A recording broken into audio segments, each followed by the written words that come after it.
A Connecticut field trip has gone horribly wrong. Sandra and James Baker are two parents of a student in a Connecticut elementary school, is an African-American student. She, along with her classmates, were terrorized at Nature's Classroom in Massachusetts, a field trip that I went on when I was in school in Connecticut, actually. But what went on at Nature's Classroom this year was beyond the bounds of reason, I think, by any definition.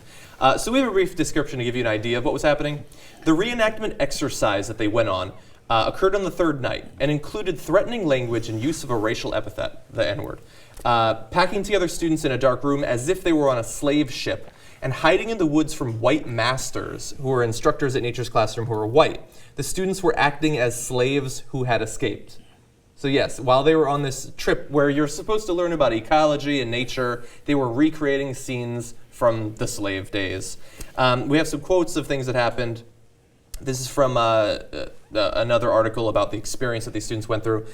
Bring those N-word to the house over there. N-word, if you can read, there's a problem. Dumb, dark-skinned. N-word, how dare you look at me. So verbally berating the students. The kids are white? Mixed. Multiple races, yeah.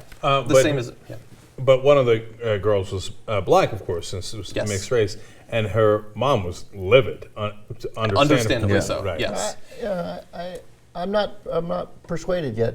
They had them hide in the woods as if they'd escaped from a plantation. I think using the words. Using the word is the only thing where I would have been like, hey, this is the word they use. We're not going to. And it may not have even at that time been the word that was used, because Southerners are the ones who, exactly. So why don't we? That word was used during slavery. In slavery, but when they first came over, right. John Santos, the director of Nature's Classroom, defended it, and so maybe this will sway you.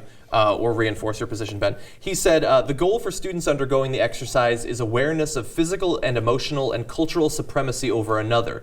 It's a very, very heartfelt understanding of an underclass group, a personal reaction to the historical event, bringing it to bear on day-to-day living. That's not a sentence. Nothing he said was a thought. Well, he's basically saying that we're trying to get them to understand what it was like to live through that time. But now, I can say sound smart.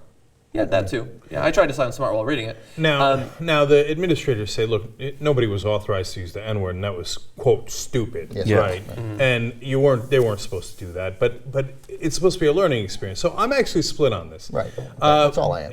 In the end, I think the conclusion is still going to be clear, but let me work it out here. Number one, I remember we had this substitute teacher.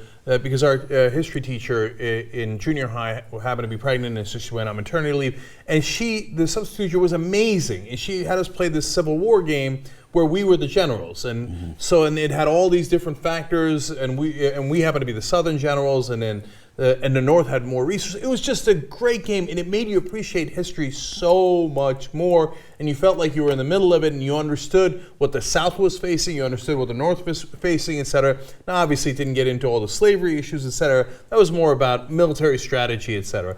But I get the value of this, and now let me make a slightly goofy point. With Django Unchained, when I saw it, I thought it was one of the powerful parts of the movie is you get to feel a little bit about how it was back then and how vicious and horrible it was. And we talked about this at the time, Ben, when they had the guys in the mask and they put them, behind the mask and you got the chain around the neck.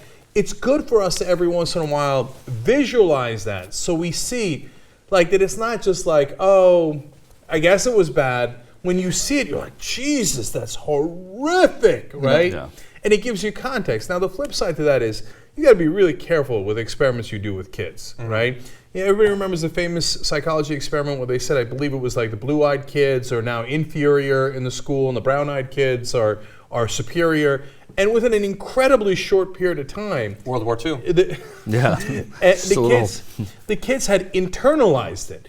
And so the kids with blue eyes started doing worse on tests, started feeling inferior. I mean, it would just happen like that. And of course, there's the famous Stanford experiment with the prisoners and the guards. And immediately the guards became vicious and the prisoners started withdrawing and feeling that there was something wrong with them. Yeah. So you do that with young kids, you're playing with fire.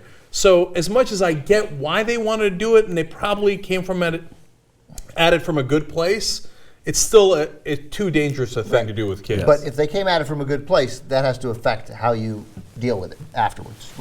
You say that's true. That's very true. You can't do that. It's too dangerous.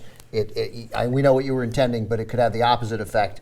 And you're playing with fire that we're not approving. Don't play with Also, that again. this isn't a subject. I mean, I agree. Like, I'm not as on fire about this, but this isn't a subject that needs a reenactment. I mean, there's enough written about it. There are enough films about it. There's enough that you can see that, Totally. that a child of this age doesn't need to. That's a great have